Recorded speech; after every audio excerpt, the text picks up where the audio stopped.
What's going on, everybody? Happy Friday. Welcome into our Friday edition of Final Whistle. And this is where we're going to start today. We are going to start with the end of March Madness. It's going to be over. It's really difficult to see. It's going to be really difficult to process. And both the men's and women's tournaments have lived up to the hype. The women, they're actually tipping off right now as we speak with Stanford, South Carolina. And the second game is going to be Arizona, Uconn. And then the men, they play tomorrow. Baylor, Houston in the first matchup. Then Gonzaga, UCLA in the nightcap. Championship games will be taking place for the women on Sunday, and the men will be taking place on Monday. So by the next Final Whistle podcast, the NCAA tournament will be over as we know it. So we're going to break down all four matchups. I'm going to give you my predictions. On the women's side, I pretty much had it pretty much straight up. And then on the men's side, I've been completely wrong on about 95% of my predictions. So it's going to be really interesting to see. We'll talk about that. And then I'll give you a quick snippet of what my thoughts on the opening day of Major League Baseball. First, let's look at the women's game. Stanford versus South Carolina. I think it's going to be interesting to see. Stanford was able to pull off a regional final win with the latest example of how different players on that squad can turn in a winning performance.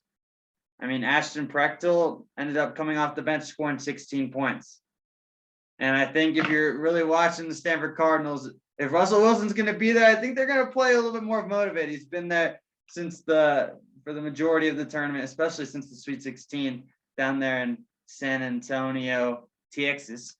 But the reason to be concerned is that for the Cardinals, if they're not hitting their perimeter shooting, they are beatable. It's not even close, which with most teams it is.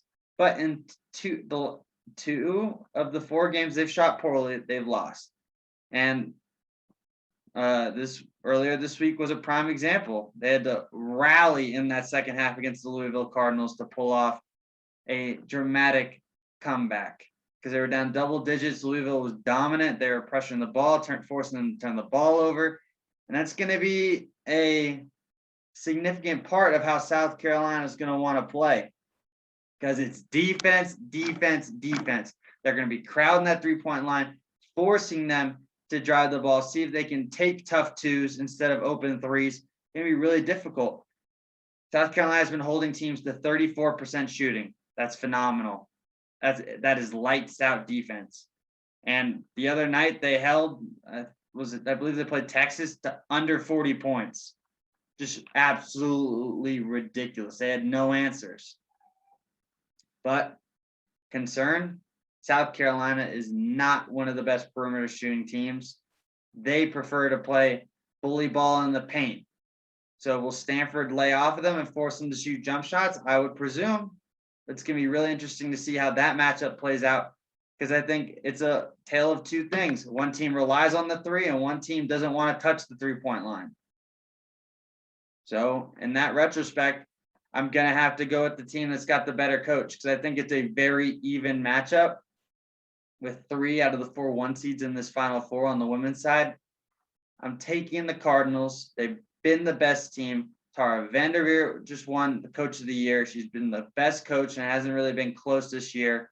What she's done with Stanford, they were the overall number 1 seed. I'm going to take them because I predicted it when the tournament began. It was a rampage of a Stanford-Uconn matchup was going to be taking place. I'm going to stick with my guns. That's what I have. So I'm going to take Stanford Cardinal. It's going to be a very tight game. By the time this podcast probably gets posted, the game will be over. So hopefully I'm right or hopefully I'm wrong. But let's jump to now the other matchup. You have Uconn versus Arizona. The Huskies got away with one against Baylor. Was there a foul call at the end? Probably. But it doesn't get called because most of the time the refs do not want to change the game at the end of games. And then if they do change the game, you hear a retrospect. It's a lose-lose situation for the referees down the stretch of games, especially in a tight game that Uconn and Baylor produced. It was an absolute wonderful game to watch. Absolute slugfest, run after run, going back and forth, and ones all over defense, clutch shooting. It was an incredible game. But Uconn, 13 consecutive Final Four. They know what they're doing. They know how to win in this situation. They know how to get to the title game. They know how to win championships. And you have the GOAT in Gino Auriemma. Kind of makes it simple. Then you have the player of the year in Paige Beckers. She is box office to watch. Box office. So if you have an opportunity to watch her tonight, do it. Because it's going to be must-see TV. And this one could get ugly. I'm going to be completely honest. Uconn has been dominant against inferior opponents. The Arizona Wildcats have been on this improbable run, Ari McDonald, 5'6" senior, has been the best player in the regionals with a pair of 30-point games in the Sweet 16 and the Elite Eight. And she twisted her ankle in that Elite Eight matchup, and she still came back and got a couple clutch buckets down the stretch. So it's going to be really interesting to see. You're going to probably see McDonald. She's also the Pac-12 Defensive Player of the Year as well as the Offensive Player of the Year. So you're going to see her try and lock up Paige Beckers. That's going to be a very interesting matchup to watch, Beckers versus McDonald. I think it's going to be Beckers winning that matchup because they're going to end up winning the game because they have too much talent around her. Because I don't think Beckers will have to really take over this game. I think the rest of the team will be dominant. And I think that's the issue. On Arizona, it's McDonald or nothing in recent games. McDonald has accustomed to over 50% of their points in that Elite Eight matchup. So it's going to be really interesting to see how this game unfolds. I really do think this game could get ugly. So I've got Stanford versus Uconn in my national title game on Sunday. I've been riding Uconn since the beginning of the year. I love what the Stanford Cardinal can do. I think they're extremely good. Vanderveer's been an absolute phenomenal job with this team because I think their expectations were a little bit lower than people expected, and they've exceeded it by a long shot. They've exceeded my expectations. But I can't go against the Uconn Huskies. I can't do it. I really can't. I'm a Bay Area guy. I would love to take Stanford. I will probably be rooting for Stanford. It's not even close, but got to go with my mind over my heart. And it will be the Uconn Huskies cutting down the nets because they're going to force Stanford to take contested three-pointers. And they have struggled when teams have really tried to lock in defensively. I know. So, again, they could easily lose tonight against South Carolina. It's going to be a real dogfight. But I think they're going to somehow pull it off. But Uconn can literally do it all. Score on the perimeter, score on the interior. They can pass. They can shoot. They can play defense. They're just an all-around squad. And I'm going to take the best player on the floor. It's going to be Paige Beckers. So she's going to be the best player on the floor. I think she's going to, especially, I think she might be quiet tonight. She will show out on Sunday. Because, again, she is box office. So the Uconn Huskies, I picked them from the start. They're going to be my national champion over the Stanford Cardinal. Let's jump to the men's side now, shall we? We have an old Southwest rivalry to start with the Houston Cougars versus the Baylor Bears. I mean, I've been completely wrong again about most of these teams throughout. I had Houston out, I believe, in my Sweet 16 to West Virginia. West Virginia couldn't even make it out of the second round of 32. The Baylor Bears, they're in the Final Four. I just didn't know what I was going to get, so I had them out to North Carolina. North Carolina didn't even make it past the first round with Wisconsin. And then Baylor's path pretty much got pretty simple after that. I mean, you played a Wisconsin team that really struggles to score. Then you play Villanova without Colin Gillespie. And then you get a little bit of a surprise So, and it was a tougher matchup in the Elite Eight, but it wasn't enough for anybody to stop them. Baylor, it's simple. They have three guards that can really score the ball: Macy Teague, Jared Butler, and Davion Mitchell. And they can really defend with Vital. Again, Butler and Mitchell as well. Mitchell's an absolute stud. He plays phenomenal on both sides of the ball. Then on the Houston Cougars side, they had the easiest path to get here. They have not played a quality team based off of the NCAA tournament standards. They've faced a double-digit seed in every game so far.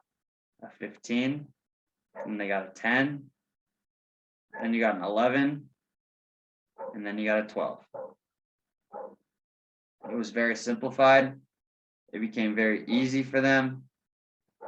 And it just makes everything that much more, a little stress-free. I mean, the games were close. They were tight games. Don't get me wrong. But I just don't know what you're going to see. The level of competition in Baylor from the teams they have faced is astronomical. Way Houston can win, pound the boards and pound the glass. You're one of the best rebounding teams for a reason. So go out there and act like it. Go out there, pound the boards, and you will be just fine. You'll have a chance. As that being said, I think it's going to be Baylor. I'm taking the Baylor Bears. I think they're going to end up covering. I believe it's 7 or 8 points right now. I'll take Baylor. And on the other side, a David versus Goliath of a matchup. You've got Cinderella, which is usually not what UCLA is called. They're usually the Goliath here. But from first four to final four, the UCLA Bruins. Johnny Juzang, the Kentucky transfer, has been absolutely phenomenal. Been a stud. Gonna be really intriguing to see how he ends up playing, especially after he twisted his ankle and he didn't look the same coming back. So we'll see how that unfolds. Then you have, and on the other side, in Gonzaga, you're unbeaten, you're 30-0, you're 2 wins away from history. 1976 is calling. Can you be the next team to do it? I think they are. They've been my pick from the start. They've been the best team, and it hasn't really been close. They've been dominant in this tournament. As I said earlier in the week, they made USC came out on the floor and looked like they didn't belong and acted like they didn't think they belonged to be on the same court. There was that big of a gap. Just saying. Will UCLA come in with that mentality? Or will they come in with their nothing to lose mentality? If they get blown out, they get blown out. If they're in the game, they really have a chance. They have guys that can create their own shot, that take tough shots and have made tough shots in this tournament. That's why they're here. That's why they're able to beat Bama. That's why they're able to beat Michigan. They're able to make tough shots and clutch shots when it was needed in that moment. I mean, I'm taking Gonzaga. I don't think it'll be close. They haven't been in a single-digit game since the West Virginia game, and I don't think that's going to start now. I'm going to take the Gonzaga Bulldogs by double digits. Sorry, UCLA, hell of a run. You made March Madness worth it. Watching a double-digit seed take it all the way to the Final Four. Only other team to do that from first four to Final Four was the VCU Rams. They lost in the semifinal as well. National championship, Gonzaga, Baylor. And guess what? This was the matchup that was supposed to take place in December, but COVID prevented it when they were both undefeated. And we wanted to see how much of a gap there was, because when we were coming to that matchup in December, we thought the gap was extremely significant. Then we were watching Baylor play. It looked like they were closing that gap a little bit more as the season was progressing. Then Baylor kind of limped in. I don't take any credit away from that because they had a 3-week COVID pause. I don't think they were able to really get back into the swing of things really until this NCAA tournament, because they finally figured out their identity again. They were trying to figure out their rotations, that they just didn't look like they were in sync. They were still trying to get their fitness back. I think that really hurt them. But you're going to get that championship that I think everyone wants, and I think it will be a very entertaining one half and then half of the second half. I think the game will be tight, and then I think Gonzaga pulls away late. I really do. It's going to be really interesting to see how Baylor will match up against these guys. Will they put Vital on Kispert, because they usually go with the 4 guards and then Timmy plays the 5? Or will Baylor go small? Will they put in Flagler to start and go with 4 guards and then probably Vital at the 5? Be really intriguing to see how that plays out. If I were Baylor, I would definitely go small. Match up. Put your 4 best defensive guards out there, and they're your 4 starting guards. You're in your rotation, so throw all 4 of them out there, and then you use Mayer as the one who gives them a blow every couple minutes.